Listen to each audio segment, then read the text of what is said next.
You're watching Leafs Morning Take with host Nick Alberga and former NHLer Jay Rosehill. The show starts now. And away we go for the Friday edition of Leafs Morning Take presented by Betano. It's Nick Alberga and Carter Hutton. How's it going, buddy? How are you? I am good, my man. We got cold weather here. I'm on the outdoor rinks. We're fine-tuning the kids' game. Who knows, baby? What's going on? Dude, I was out last night, went to a movie, watched Wonka, but that's beside the point. Got back in my car. I forgot how much I hate winter. It actually hit me yesterday because that was the coldest it's been in winter, and it was like -7. And just waiting for your car to heat up, I will say the saving grace is like the seat warmer I have that I can turn on where it's like it saves my ass a bit, literally. But other than that, I'm just not a winter guy. Are you? No, I don't mind it to an extent, right? If I'm busy and I can have something to do, if we're going skiing or on the rinks or we're finding something to do. But when it gets real cold, like I'm in Northwestern Ontario, man, there's no joke. Like when it hits, you're like, what am I doing here? Why do I live here? You start contemplating a lot of life choices. But the weather's honestly been really good. And when it's like -5, -10 out and it's like a snowy, sunny day, like I'm in. I love it. But yeah. I like the heat. I'm going to Mexico next week, so let's not kid around here. All right, let's rub that in, please. It's funny you say that because I took the plunge. I went out last week just after Boxing Day to buy like a new winter jacket. Right now, I get by with the pea coat, but the pea coat's only good till about -2, and then after that, you need a bigger, like sort of parka type jacket, especially in Canada. You just never know what you're gonna get, but. I was telling the guys I try to pick a jacket. I'm like, well, let's hope it actually gets to like -5, -10 to feel this jacket. It feels really, really warm. I'm happy about the purchase, but it's been a really, really knock on wood, very important knock on wood. It's been a very mild winter where I'm at least here in Toronto. I don't know about you.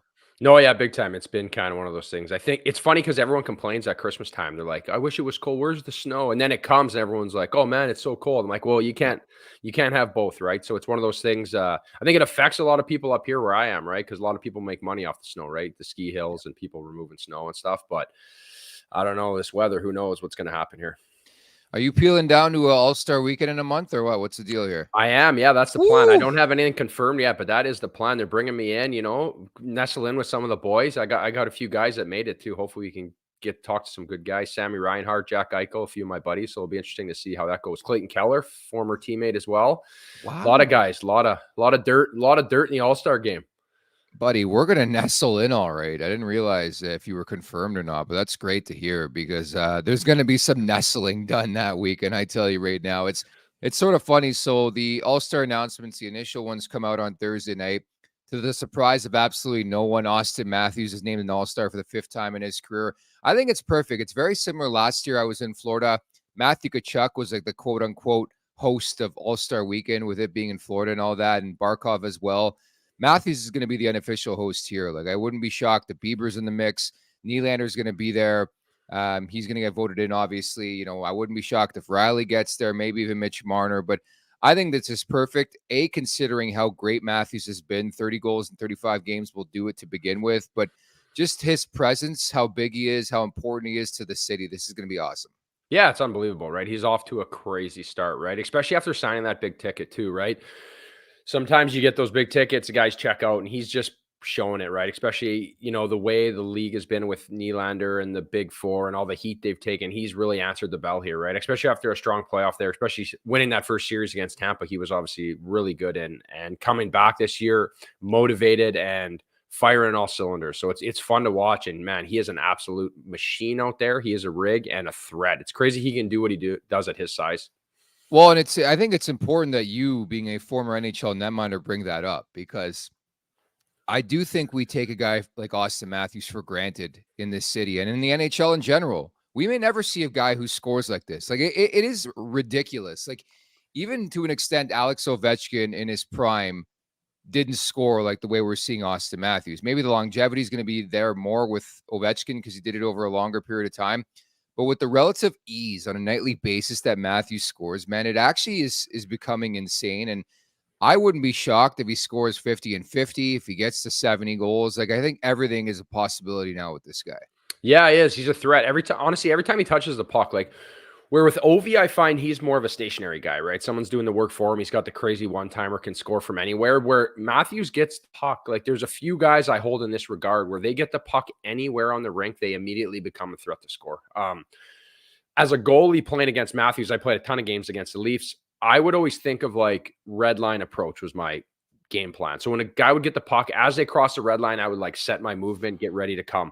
Guys like Matthews, McDavid, McKinnon, these guys, they get the puck in the defensive zone anywhere, you immediately have to be on because that's how dangerous they are. They can beat you at any threat.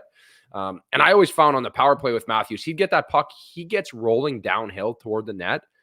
Man, he has so many options. He can make passes. He can beat you clean. He goes 5-hole. He fakes it. All of a sudden, you'll be screened behind a guy, and next thing you know, he pulls it 6 inches into his feet and he releases a bomb. He's got all the tools, and he's impressive to watch. That's for sure.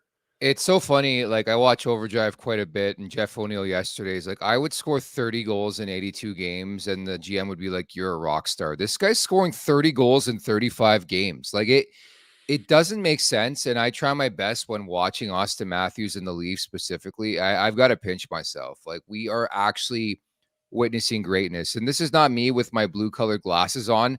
It is what it is. Like I think people have to tip their cap and say this guy is a legend already, and he has still so many years left in his career. That's why I think it's going to be so cool to sort of build All-Star weekend around Austin Matthews. And I think for the entire world to be, the hockey world at least, to be in Toronto for that, and for Matthews to be the host and the captain pretty much of one of the 4 teams, I think it's going to be excellent. No, it's awesome, right? And it's nice too because he's a guy from like a non-traditional market too, right? He kind of went a different path, and even what he's done in Arizona, like when my little guy was in this little howler skating program, it was nuts. They have such a great program. I think it was $250. They suit the kids from head to toe in gear. Wow. And all the kids were awesome. And every guy I played with that came from Vancouver, we had Ladd that came in, I think from the Islanders, and we had Beagle, Roussel, a bunch of guys with kids that age. All these guys from big Canadian markets in Vancouver and different parts of Canada were like, they couldn't believe how good the kids were in Arizona. And that's because of the Austin Matthews effect and what he's trickled down effect he's done to the States and especially, the Sunshine State there, little Arizona. Wild. I love those stories, man. It's really good to see it. And we're even seeing at the World Junior, maybe it's a one-off, maybe it's not, but Canada not even playing for a medal. The American squad's so strong, and they could potentially go all the way and win this gold medal final. I was going to ask you too, like, what's the perception around the league around All-Star Weekend? I know this time of year people love bitching about who does and who doesn't make the team. There's a lot of guys who don't even want to show up to All-Star Weekend. What's the perception around it from the player standpoint? I think most guys enjoy it. The fact of like, it's an honor, right? For the most part, you see a lot of guys invited back all the time. It's built around the stars, right? And I get that you have to promote the league, but I think sometimes what guys struggle with is the hoopla of the skills competitions, the bad drills, right? The one year when they brought the women in was a tricky time too, right? Because then these guys are like getting beat by people, getting exposed in certain areas where they didn't feel like, it's as serious as it could be. I think guys struggle with that a little bit, but for the most part, the All-Star game is like a great honor, right? I think now that they've created that 3-on-3 game where it stays a little bit more serious is better because sometimes you turn the game on in years past and you're just like, man, this is tough to watch, right? So it's one of those things. And I think it's a good night out for the boys as well, right? Because majority of these guys that are in it, there's a lot of friends that know each other because they've came up all together. Yeah, the only thing I'll say about it, and I totally understand and comprehend that, is sort of the obligation if you're there at All-Star Weekend as a player, the signings and meeting with the media and practices. And so there's so much happening, whereas you look at some players and they get to cozy away in Mexico for a couple of days. It's like, how do you measure that? Because I think you lose sight of the fact that, hey, I've been to a bunch of these, and number 2, like you're trying to win a Stanley Cup. Like that's the end goal. And you get some players in the league getting the opportunity to rest while you're at All-Star Weekend. But I get it. I mean, I think if you're named, you got to sort of go at least a couple times, unless you're in Alex Ovechkin territory where you just hit the decline button really, really quickly now, what he normally does. I wouldn't be shocked. I don't know if I don't even think he's going to be named this year. Actually, he might because he's Alex Ovechkin. But I think they've tried their best to change the formula a bit. I just think it is what it is at this point in time. And I think from that standpoint, it's more so the obligation. Like, did you see Oliver Bjorkstrand, the way he responded? Dave Haxtell told him he made the team. He's like, where was he going? Like Mexico or something? Yeah, I think it was Mexico.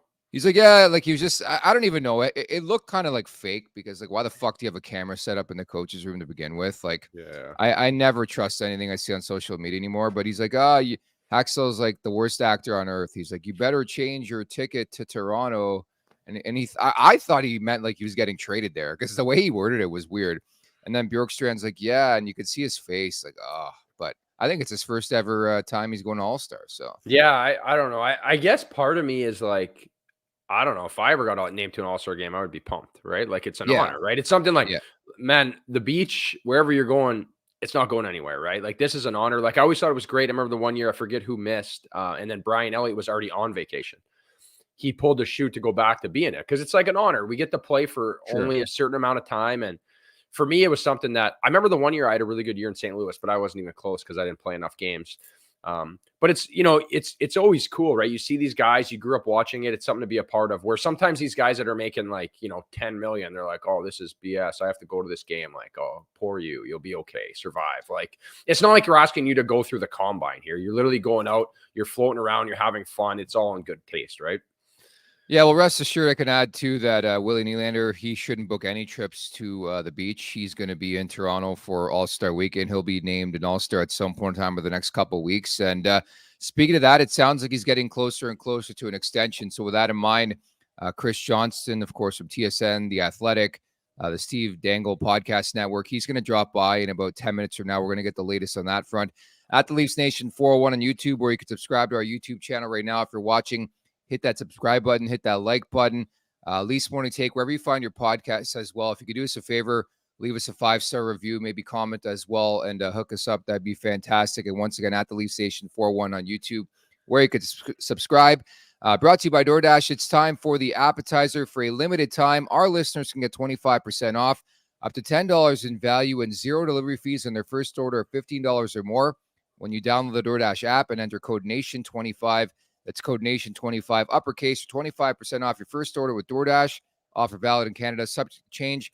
Terms apply. So, it's a weird scheduling quirk, but they're going to play a back-to-back, a home-and-home, I guess I should say, with the San Jose Sharks. So tomorrow, Saturday, and then Tuesday back at Scotiabank Arena. Am I the only one scared shitless because San Jose's dropped 10 in a row, and we know how Toronto does against the shitty teams in this league? Yeah, honestly, I think this is a game to mark and to be worried about, especially back to back here. Like, it'd be interesting to see how they play this here, right? Like, they've played well this road trip so far, but the back to back is no joke, right? Like, I played Anaheim in a 7-game series and then San Jose in a 7-game series, and that flight back and forth. I was in Nashville, which is even closer. The flight back and forth has wear and tear on you. And when I say I played, I meant I sat there and watched Pekka Rinne play. But like just the wear and tear of being on that bird. And like, so this is a tricky game, right? Because it's like you don't want guys to get hurt. You're trying to manage minutes, but you need to get wins against a team that's in the cellar, right? So it's going to be interesting to see how this one plays out. But it is setting up for, you wouldn't be surprised if they drop these ones, or one at least. I will just put this out there. If they don't win both these games, I will be really, really pissed off on this podcast. I'll just say that. It's San Jose. I expect at least one of the games to be close. They played Winnipeg close on Thursday night. Connor Hellebuyck's having a fantastic season, by the way. He's my front runner right now for the Vezina Trophy. He's been great. Thatcher Demko has as well. Sergei Bobrovsky is another with the Florida Panthers. But bottom line, like, I don't care who it is. You got to find a way to win these teams, win these games. And it would be great if the Leafs went into San Jose and smashed them. Like, I think we're all waiting for that points night. Actually, I went to a points night last year where they played the Anaheim Ducks in Toronto. It was like 8-0 or something like that. I would love to see the Leafs make a statement, which is funny to say because it's the worst team in the league, but go in there and just smash them. Like, build off the win in LA, build off the win in Anaheim. Go in there, smash the San Jose Sharks, say, you have no life. You're not winning this. We know you've dropped 10 in a row. We're the better team. Put your foot down. But I just don't know if that's going to happen, sadly. I can see the ice being tilted like it was in Anaheim, and Blackwood played really well last night against Winnipeg. I think that's the only chance of this being close, in my opinion. He's a really good goalie. Thunder Bay boy, obviously. We breed him up here. What can I say? But he's a rig. But man, this is lopsided. I think this is going to be a big time blowout. I again, like you said, as long as they play the right way. Like if they drop one and it's like a 1-1 game, you lose an overtime or a shootout or something, I can live with that. But you don't want them to go in there and lay an egg and just be ugly. And it'll be interesting to see what happens with the goalies, right? On both sides. So we had this conversation earlier this week. They obviously didn't play Dennis Hildeby. I didn't think it was the worst thing in the world. I think they're being very protective, and understandably so. Does this seem like a good spot, like whether it's in San Jose or in Toronto, to put Hildeby out there? Like they're going to have to play him at some point unless you're running the gauntlet with Martin Jones. Yeah, like I can't see. So my concern is Wall's injury, right? Like where's he at? Ankles can be a bitch. Yeah. And then the fact that now you have Martin Jones, an older guy. How many games are you going to ride him? What if something happens to Martin Jones? Then what's the plan? Is we get Samsonov back and we just continue to watch that tire fire? So it's going to be tricky where I think it sets up well. You know, obviously he would be protected if you started him in San Jose because the team isn't on a back-to-back, but both teams are playing back-to-back and they both have to travel. So it's not like there's one or the other. My concern is him getting his first start in Toronto. Like that adds a giant element to the pressure already put on this kid. So it'll be interesting to see how it sets up for him. But at some point, I believe you have to play him. It's just hockey, right? I think he's ready, at least for a game. And you can't play Martin Jones every game because if he gets hurt, man, they're going to be in wild trouble. And I think on top of that, like I talked about this the other day, it could be a motivating thing having a young netminder against an inferior opponent. Like they've tried everything else, right? It hasn't worked. So maybe you put Hildeby in there and you know how guys will try to rally and work hard and be that team, to play better with a young prospect rookie netminder in there. So maybe that's the play. Yeah, I think they would answer the bell for him, right? Like there's not a single guy that doesn't understand his situation and aren't going to like put it out there to get it done for this kid. Yeah. So, but my concern is just playing in that fishbowl. Like, man, that is a lot. Like, you don't want to scar him, but at some point they have to play him. I thought the Ducks game might have been the one they played him, especially with this back-to-back, but maybe they're setting up because they know that they had a little bit of rest here before they have to head into this with Jones and Hildeby, with these bottom feeder team with the Sharks. Well, maybe we ask our guests today. The following interview is brought to you by our friends over at Battlegrounds Axe Throwing. To find a location and book an outing today, go to battlegrounds.com. That's BATL grounds.com, battlegrounds.com for the very latest as we bring in the one and only Chris Johnston from TSN, The Athletic, and the Steve Dangle Podcast Network. CJ, what's going on, buddy? How are you? Good to see you guys. Happy Friday. You as well, and Happy New Year, my friend. Since we're having that conversation, Dennis Hildeby, when would you put him in there, CJ? Probably Saturday, honestly. I think that, I caught a little of what you guys were just saying before I came on, and it's hard to argue with what Carter's saying here. I mean, playing him in Toronto is a different thing. I mean, this is an interesting kid. I don't know how much you know about his backstory, but he only really got thrown into the Swedish league 2 years ago. So he's barely played professional hockey. And so it's going to be a little bit of a gamble, I think, putting him in the net. But, from the moment he played for Färjestad 2 years ago, his team went and won a title that year. He had a good season last year there, and then he started well in the American Hockey League. I mean, it's going to be a bit of a roll of the dice, but you have to think he's going to play some games, depending how things go with Samsonov. And so, Saturday in San Jose seems like probably as good a place as any if you're going to throw him into the fire. Yeah, I would think so as well. Lots brewing, of course, in this market. As you know, I want to get to the big topic. Well, there's a bunch of big topics, of course, including Austin Matthews. But Willie Nylander, what's the latest on that front? Seems to have cooled a little bit after, it spiked up a bit this week. I mean, the truth of the matter here is the Leafs and William Nylander's agent have been talking all season long. I think it's been a sort of a long grind of a negotiation. And, that dialogue will continue, but, they're getting closer and closer to where I think that both sides recognize it'd be nice to get a deal done, get it put to bed and out of the way long before the trade deadline, perhaps even before the All-Star weekend, comes to Toronto at the start of February. But the fact remains that they haven't quite got to the point where both sides are comfortable with the deal. It seems as though they're well aligned on an 8-year contract. I think that there's an understanding between both. It's going to be above $11 million if they get it done, and then it's a matter of getting to the exact number. And that's a tricky thing to do with the cap going up. It's not something we've had for a number of seasons here in the league, so there's been less focus on it. But when the top players are now looking at the percentage of what they get from the team in terms of the salary cap. And that hasn't mattered when the cap number itself isn't going up, but with a $4 million jump coming next season, I think that, the Leafs are naturally making comparables to players, what they've signed already in the past. And if you're in William Nylander's camp, you're saying, yeah, but, 13% of the cap at $87 million, that's well, it's closer to $11.5 million. And so, I'm not sure exactly where they're going to wind up when it comes to the number, but it does seem like talks are in a good place, and I do think there's going to be a push to get it done in the near future. Yeah, Chris, obviously I think the same thing. And he obviously bet on himself here too, right? He's played great and he's held out now. My take is if they get this deal done, does that solidify we're running with this core four again here, trying to move forward and just, run it back here with these guys? Or is there still a chance that somebody gets moved to, solidify maybe a deeper net or back end?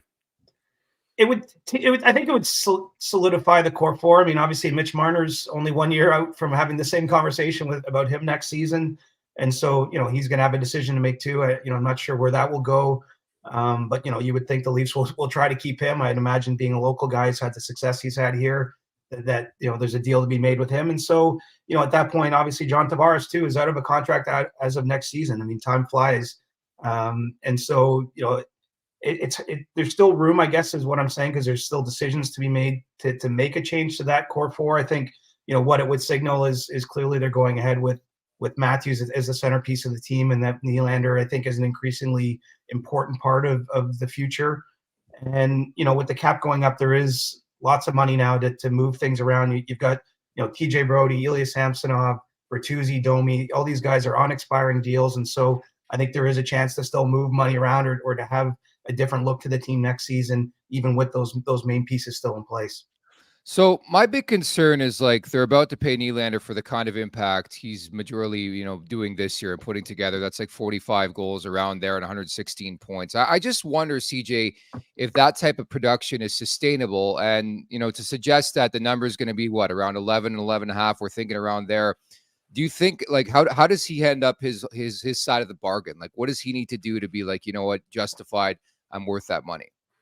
He's got to be a primetime player for as many of those 8 years as can be possible. I mean, the only concern I would have, and this is for any player, 8 years is an eternity in pro sports. I mean, all kinds of things can happen, injuries, look at the Jonathan Huberdeau deal. I mean, that's at the extreme end of where a team immediately has buyer's remorse, where he's still got 7 more years on his contract, and his play has fallen off precipitously in Calgary. So, there's always risk in long-term contracts. I guess on both ends, at Nylander's age, that there's less risk for him because the odds of him outperforming this deal are probably not that high, because you typically don't see players get better in their 30s, although there's some that have. I mean, Joe Pavelski still moldering along, and he's got some gray in his beard like I do. So you never say never. I mean, William Nylander's incredibly well conditioned, a very serious athlete. There's no reason to think he can't play well into his late 30s. It's just certainly not a guarantee that that's going to happen. So I think he has to be a first line bona fide star for them for the deal to make sense. But if you look the way his career's trended, if anything, his numbers are probably held back a little bit because he didn't play as much. If you look back, 3-4 years ago, he was getting 17 minutes a night while the other top players were getting 20 plus. He's played more this year. The production's up. He's boosted his totals each of the last couple seasons. I mean, someone's gonna pay him a lot of money if it's not Toronto. And I think the Leafs really like the player, and I know he certainly wants to stay and play for the Leafs. Yeah, he's definitely fun to watch, right? There's this confidence, even on the penalty kill, right? What he can do shorthanded. But touching back on the goalies here, with Samsonov struggles, and obviously Treliving looks like a genius right now with the 1-year deal on him. What is the plan moving forward here? Wool obviously has this ankle injury, which concerns me. I dealt with bad ankles, and playing goal is tough. Do they ride Martin Jones, or do they look for someone to fill that gap, or is this just a wait and see on Samsonov here? I think it's a giant wait and see. I mean, certainly they're gauging the market to see what's out there, but like a lot of other teams in the same position, I don't think that there's a slam dunk acquisition to be made, and the Leafs have to be very protective of what few assets they have to trade, because I do think they want to move some pieces to solidify the blue line still before March 8th, and obviously they have to protect themselves when it comes to the cap. I mean, at this point, I think they're almost hoping, praying, doing whatever they can that Samsonov at least rediscovers some degree of form where he can be a player for them. There was a lot to like about Joseph Woll, but he's still young in his career, hasn't had a ton of experience, and then coming back from that injury, I mean, it all feels a little bit tenuous, doesn't it? I suppose the wisdom of signing a veteran like Martin Jones is at least paying off in the short term here. But I would think that they probably want someone playing in front of him when it comes to the biggest games of the season and into the playoffs. And so I think it's very much wait and see. We've got 9 weeks from today until the trade deadline, and probably the way things unfold over those 9 weeks will dictate whether they're actually trading for another goaltender before that deadline, or rolling with what they got. I was going to say you're probably counting on the days till March 8th, but I wanted to mention a guy who deserves a lot of credit. He's really, really stepped up. Simone Benoit. Like, it's sort of funny to ask this question, but do you think his emergence, his random emergence, might change the focus of what they're looking to do on the back end? Like, there's no doubt they're going to add one guy, but maybe they don't add that second guy and they allocate those resources somewhere else. Like, how do they feel about Benoit right now? Yeah, he's been a real, nice signing for them. Obviously, it was a depth signing at the time. He played over 70 games for Anaheim last year. The Ducks obviously weren't competing for too much other than the Connor Bedard sweepstakes at the time. So, maybe that explains why A, he wasn't qualified by them, and B, he wasn't signed by another team sooner than he was. But, I think that it does give them a little more confidence in the depth. And that's maybe some of the benefits when you go through the injury situations you do is you see other players step up. And, I think that for sure he's someone that they would trust to play on their third pairing into a big game. And so, I definitely think it could change slightly the approach. I still think they're going to make a move there. It's something Brad Treliving's really been talking about since second or third week of the season when he was doing media scrums, is that he wants to address the blue line. And so, I don't think it might have shifted. You're right. Probably what you said is that maybe you're talking about one acquisition rather than two if Benoit continues to play well. And, in the meantime, good for him. He's started the year, not in their NHL plans necessarily, but he's really worked his way into the lineup now. Is Chris Tanev still the guy that they're zoning in on here? I don't think it's just Chris Tanev. I mean, certainly no secret that the Leafs, have interest there.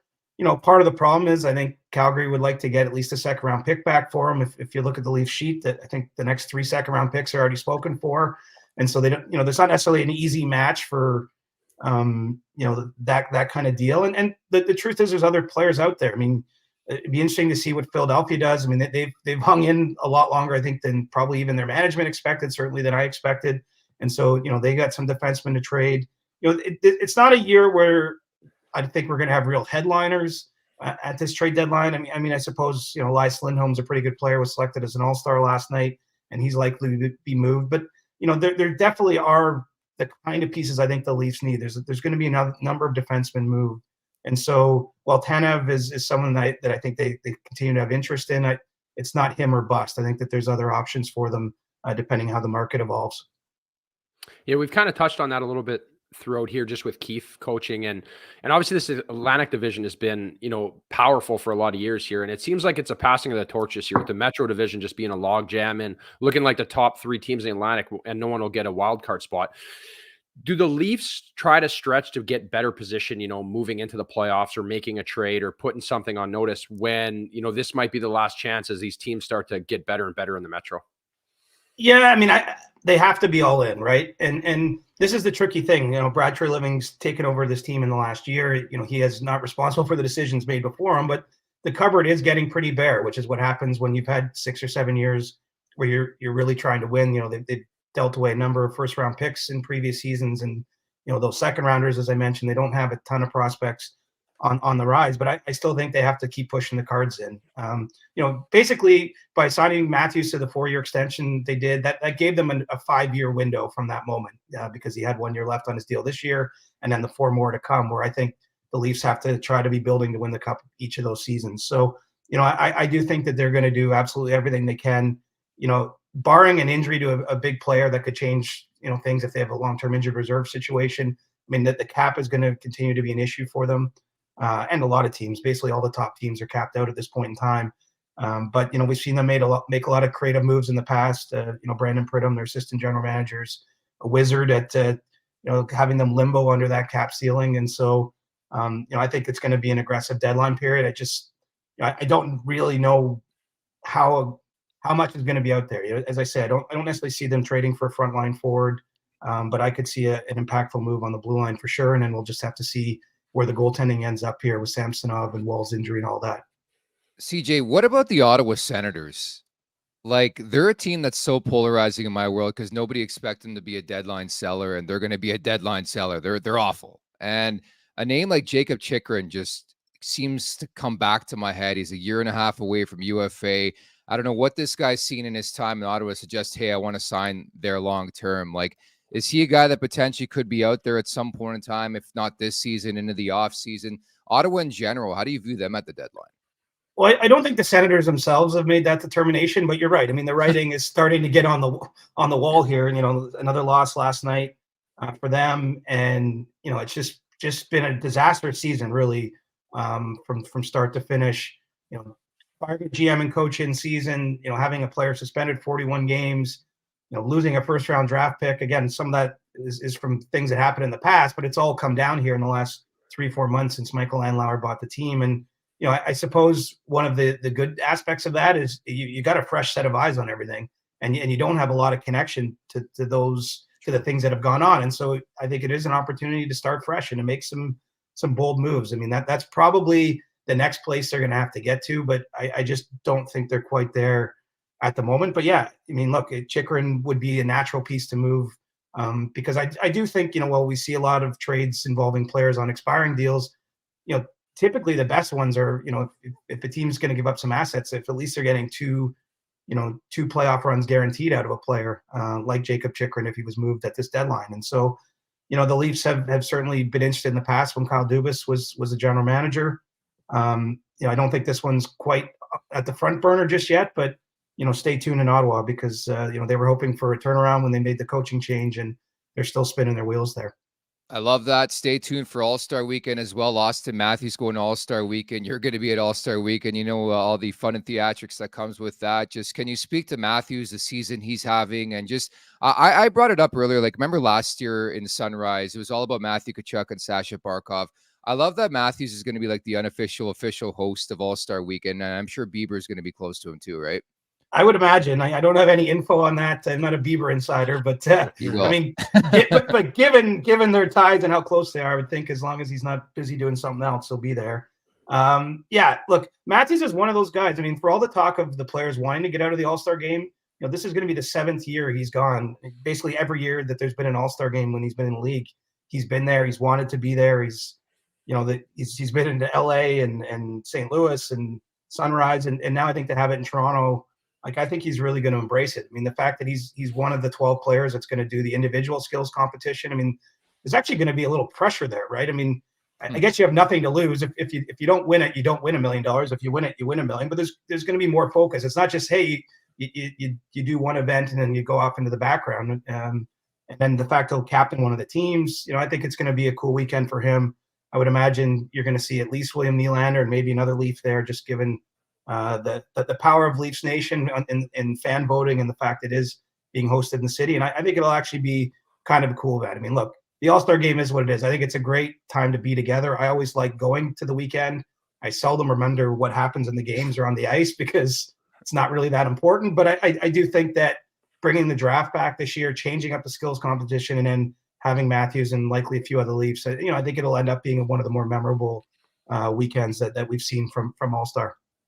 Getting my liver ready, my friend. Thank you so much for taking the time. You doing today. January to get ready? Yeah, or what?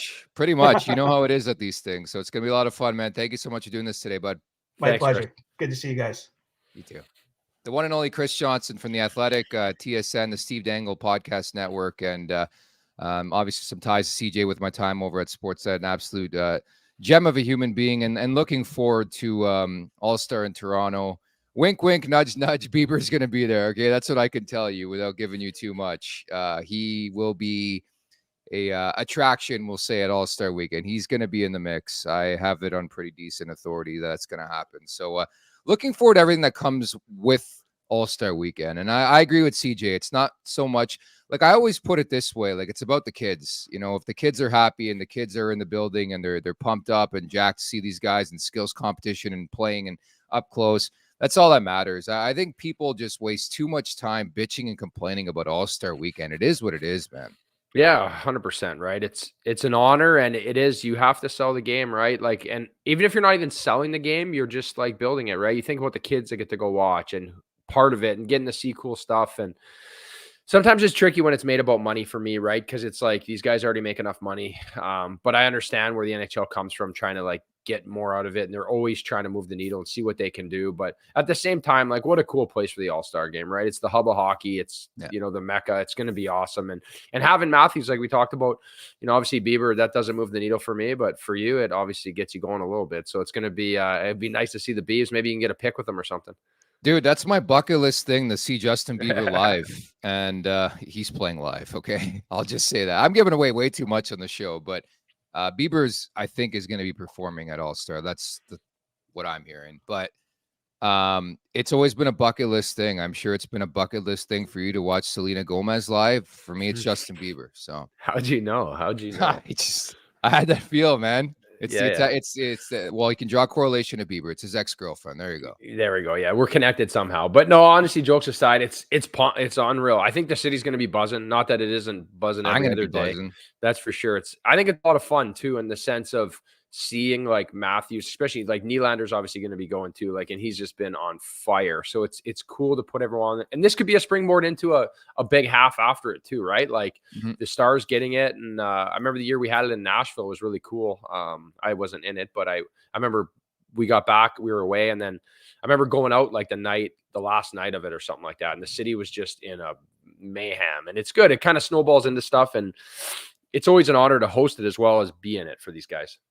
Oh yeah, it's incredible. I know a lot of people saying get in line for Gomez, pal. That's from Igor McJazz. So you've got some competition for my boy Igor Gomez. I know Tammy writing, and it's about the kids and the sponsors. Couldn't agree more. And I'll add too that the Nation Network has some big plans for All-Star Weekend. That's as much as I'll say right now, including the Leafs Nation. Jay Rosehill is going to be in the mix as well. And it'd be great to plan a meetup with all our great listeners and viewers here on this podcast. So stay tuned for that, and looking forward to All-Star Weekend. And again, many thanks to Chris Johnston for dropping by the show.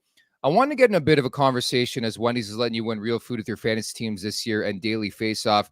For those of you who smoke the competition, Wendy's is rewarding you with weekly prizes that will have you winning despite your lack of team building skills. Download the Wendy's app and score yourself 150 bonus reward points in your first order, and grab a sweet victory from the mouth-watering jaws of defeat, along with some fresh, never frozen beef. Sign up to play Daily Face-Off Survivor to win weekly prizes like the spicy chicken sandwich from Wendy's and the Wendy's app. And I wanted to talk a bit about the one-year deal, guys, right? So your Benoits, your Bertuzzi's, your Domies, your Klingbergs, your Joneses. January 1st, I don't know why you're laughing. January 1st, it was Klingberg. They were eligible for extensions. Is there anybody on that list of names that I just mentioned where you'd be like, you know what, let's go out there, let's lock this guy up before he gets to free agency? In Benoit's case, he's an RFA, but like, is there anybody you would engage with right now, or is it more about finding out what happens with Nylander first? I think the Nylander, even Jones for me, like, what if he would take an extension for there's a year, no right? rush. Yeah, you know, like, I just don't think there's a huge rush right now to do it. Like, granted, you never know, guys just go off, and realistically, if a guy goes totally off and just has like this insane second half, you're probably not going to afford him anyway, right? So it's like, where do you err on that side, right? It's a little bit risky, right? I find, unless it's a guy you can get for cheap, or someone you can kind of back into a corner early because, like a Benoit maybe, because he doesn't have that, where Bertuzzi's going to get a deal, Domi's going to get a deal no matter what. They're not really going to be scared to be forced into something, where Benoit is maybe like, hey, I better take a little extension right now just to make sure I'm in the league for the next few years. Definitely. I think, again, getting back to the root of the point, I think it's got to be a Nylander situation where you figure out what that number is going to be. But I don't think you want to commit until the summer. Like, it might stink. Like, let's say a guy like Bertuzzi goes on a hot run here, and then suddenly he's worth $6.5 million. I don't even think you want to go there to begin with. Like, I just don't think you'd engage at all. Like, maybe a Max Domi, if he's like, you know what, I'll sign a 3-year deal at a pretty decent, steep or cheap price, then sure. But I think for all the conversation that was made about, let's get to January 1st and these guys are eligible for extensions, let's do this, let's do that, I just don't think the Leafs can do that because of the Nylander thing, which seems to be coming to a head in the next couple weeks. And then on top of that, as Chris Johnston just mentioned, you have Mitch Marner, who's going to be 1 year away. You have John Tavares, who's going to be 1 year away. You almost have to be very strategic in how you build around, again, the core four. I thought that was a great question, by the way. They're running it back, dude. That's exactly what they're doing. They're running it back with the core four. This is telling me. They got Nylander signed, about to. They got Matthews signed. It's going to happen. Like, they're bringing these four guys back. They're going to re-sign them. I just have that feeling, and nothing's going to change, sadly. But I don't think there's no need to rush in. I know I brought this topic to you, but there's no need to rush in any extension talks. No, I think so too, right? Like, that is And especially like you talk about Nylander, the amount of money he's going to demand, rightfully so. Oh, Imagine being that guy right now, though, like just knowing you got the world by the balls and you could just wait and you're going to get paid. And, you're pretty much, it's wild that everyone's on the same team. I always used to think about that where it's like you have these guys that you are like peers with, you play with, but then they're just like more of the team. Like they're the most important player, right? And obviously they don't act like that with each other, but like literally everything stops for these guys and it's got to be based around them. And I think at that point, Tree Living's got to really assess where they're at too, right? Like if say they flop and they're going to gas Keefe or they're going to do something, make a drastic move, he doesn't want to have all these pieces that he's already signed. And now he's like, oh shit, I'm committed to this. And now I can't do what I want to do. Cause obviously I got a lot of Dubas problems coming my way from that I inherited as well. I like the decisions, some of them obviously that Tree Living has made. Who's the GM of this team? It's quite clear it's not Brad Tree Living. It wasn't Kyle Dubas. It's Brendan Shanahan. Like it's the definition of insanity saying, hey, these guys are going to get it done. And that's why I view this season as there's going to be change either way. The only thing I'll say, like, maybe you run it back another year with the core four. If they get to game 7 of the Stanley Cup final and they lose in OT and it's like, holy shit, they were that close. But it's going to end one way or another. It's going to be a tough exit for the Leafs, or it's going to be like a time where you're going to fire Keefe and you're going to make change. Like change is coming. I just don't feel like it looks like they're dedicated to making a substantial change in terms of personnel, at least something that's going to do something to the core of this roster, right? I know. Like looking right now, if playoffs started today and they're playing the Florida Panthers in the first round, buddy. Can they beat the Florida Panthers? Honestly, can they beat the Florida Panthers in a 7-game series? I watch Florida play like nightly, dude. They're so good, but I don't think they can. And No. he's absurd. He's been crazy. Yeah. And can they beat the Bruins? Maybe I can see like the Bruins series, but like I don't know if they're beating the Florida Panthers in a 7-game series right now. I know last year it was like the Cinderella story, but they were the President's Trophy the year before. And the way they're playing right now and the way Bobrovsky's playing, I do not like Toronto's chances whatsoever, especially with the goalie woes and the back end.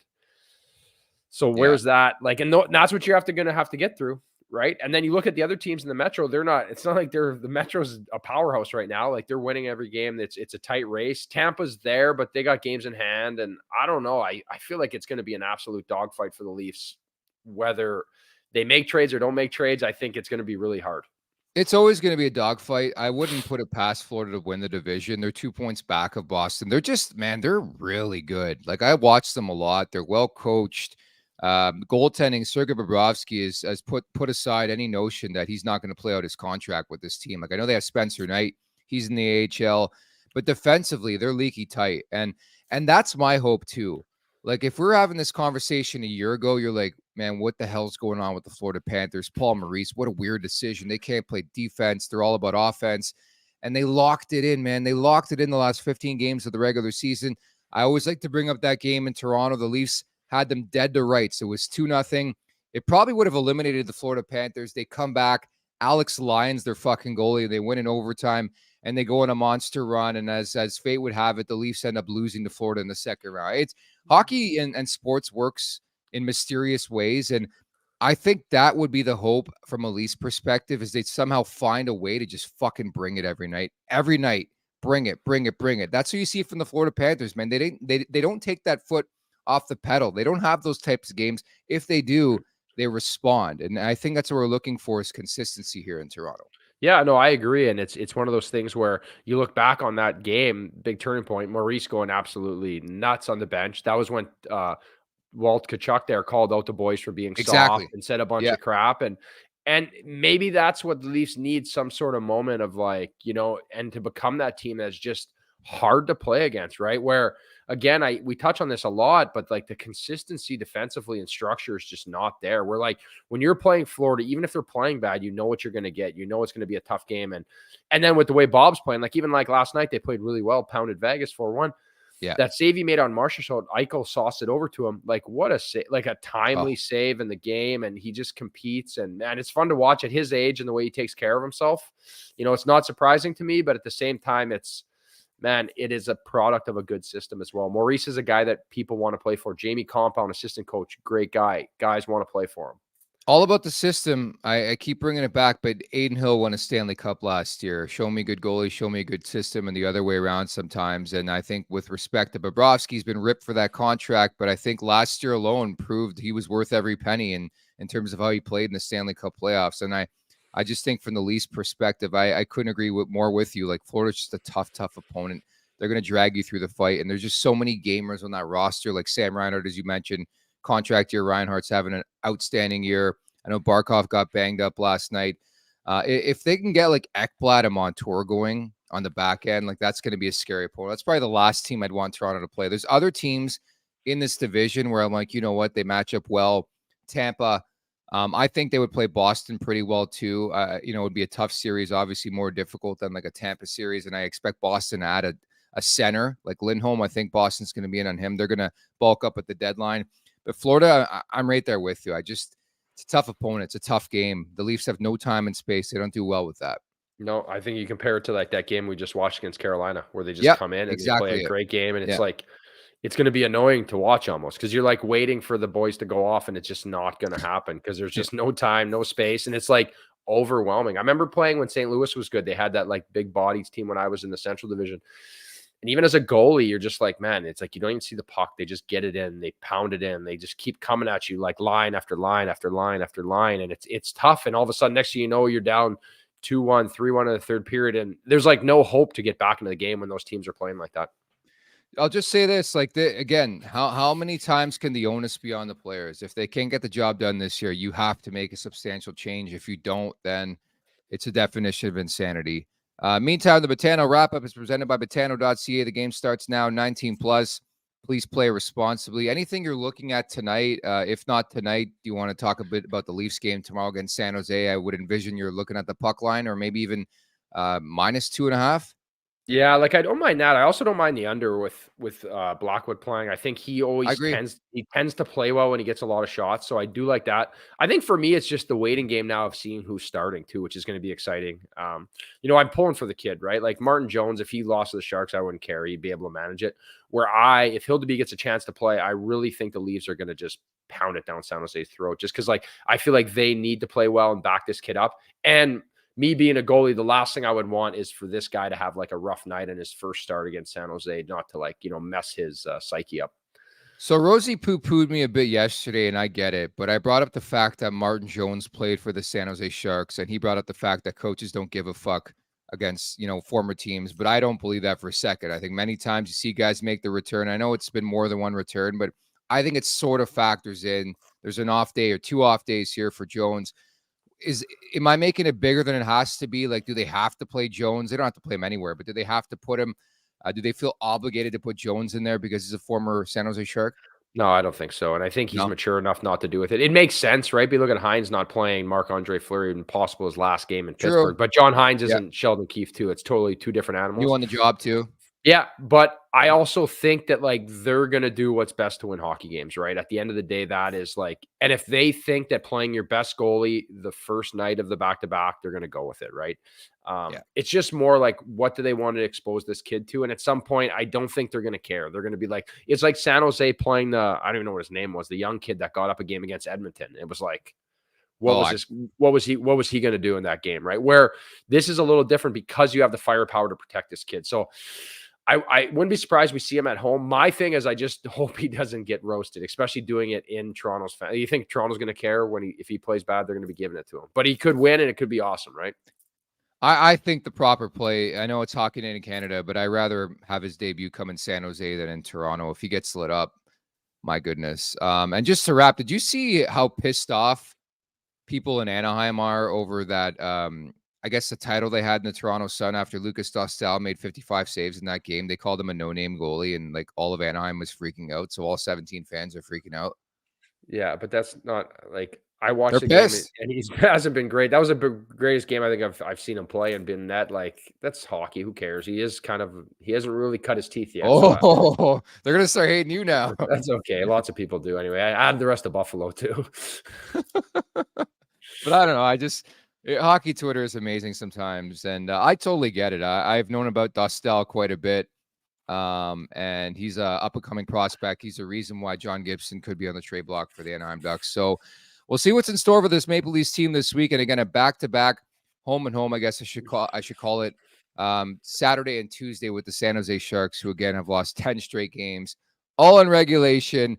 We all know what that formula means for the Toronto Maple Leafs, and I've been saying that all year long against inferior opponents. I know one way to bet, and it ain't on the Maple Leafs. Huts, we'll leave it at that, buddy. See you, my man. Thanks for having me again. You've just been a great host all week. 2 this week. I'm working full-time hours almost. Stop it. We love having you. We love having everybody in the chat at the Leafs Nation 401. If you could subscribe right now, leave us a like, review, smash that like button once again. Leafs Want to Take wherever you find your podcasts. And many thanks to producer Vic, Gavin stepping up earlier this week, and obviously producer Aaron. I think it's Aaron's last show with us. So goodbye. I got into it with Oilers fans on Thursday night that suggested the Edmonton Oilers are the best team in the NHL right now. I don't think so. It's the Florida Panthers. We're going to leave it at that. We'll be back on Monday. Take care, everybody. Thank you for watching Leafs Morning Take. Hit that subscribe button and never miss a show. And for more, visit theleafsnation.com. TheLeafsNation.com. You don't know how to spell the Leafs Nation. You know what I mean? But hey, sometimes you never know.